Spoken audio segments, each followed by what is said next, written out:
Welcome friends, welcome to India சமையல். இன்றைக்கி வீடியோவில் lunch box recipe potato rice எப்படி பண்ணலான்னு சொல்லி பார்க்குறோம். இந்த மாதிரி நீங்கள் செஞ்சு சாப்பிட்டு பாருங்கள், டேஸ்ட்டு சூப்பராக இருக்கும். நம்ம சேனலில் போடுற வீடியோ உங்களுக்கு பிடிச்சிருந்துச்சுன்னா சப்ஸ்கிரைப் பண்ணி வச்சுக்கோங்க. இப்போ ஒரு கடாய் எடுத்துக்கலாம். அதில் 3 டீஸ்பூன் அளவுக்கு எண்ணெய் சேர்த்துக்கோங்க. எண்ணெய் நல்லா சூடாகட்டும். 1/2 டீஸ்பூன் அளவுக்கு கடுகு உளுந்தம்பருப்பு,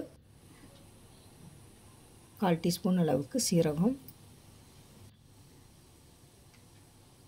1 டீஸ்பூன் அளவு கடலைப்பருப்பு, கொஞ்சமாக முந்திரி பருப்பு, கொஞ்சமாக கருவேப்பிலை இப்போ சேர்த்துட்டு நல்லா கலந்து விட்டுக்கிடலாம். நல்லா பொன்னிறமாகட்டும். இப்போ நல்லா வறுபட்டுருச்சு. ஒரு மீடியம் சைஸ் வெங்காயம் பொடியாக கட் பண்ணி சேர்த்துக்கிடலாம். இப்போ சேர்த்துட்டு நல்லா வதக்கி விட்டுக்கோங்க.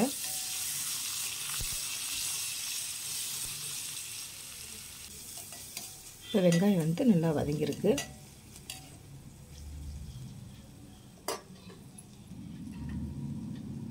நாலு பூண்டை நல்லா இடித்து சேர்த்துக்கிடலாம். சேர்த்துட்டு நல்லா வதக்கி விட்டுக்கோங்க.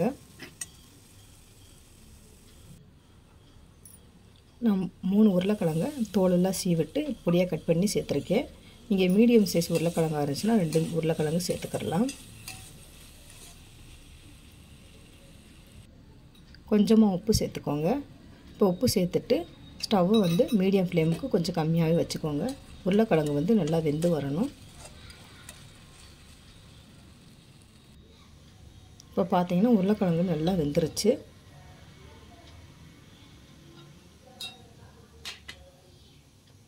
இப்போ 1/4 டீஸ்பூன் அளவுக்கு மஞ்சள்தூள் சேர்த்துக்கிடலாம்.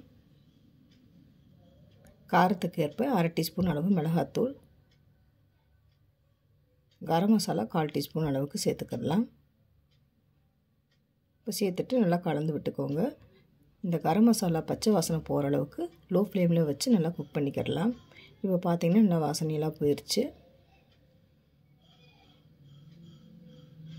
இப்போ நம்ம ரைஸை சேர்த்துக்கிடலாம்.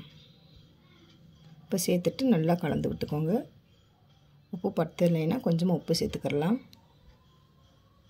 இப்போ நல்லா கலந்து விட்டாச்சு. கொஞ்சமாக கொத்தமல்லி தழையை ஆட் பண்ணிக்கிடலாம். சூப்பரான lunch box recipe potato rice ready ஆயிடுச்சு. நீங்கள் அப்பளத்தோடு வச்சு சாப்பிட்றப்ப டேஸ்ட்டு சூப்பராக இருக்கும். ட்ரை பண்ணி பாருங்கள். ட்ரை பண்ணி பார்த்துட்டு கமெண்ட் பண்ணுங்கள். உங்களுக்கு இந்த வீடியோ பிடிச்சிருந்துச்சுன்னா லைக் பண்ணுங்கள், ஷேர் பண்ணுங்கள், கமெண்ட் பண்ணுங்கள்.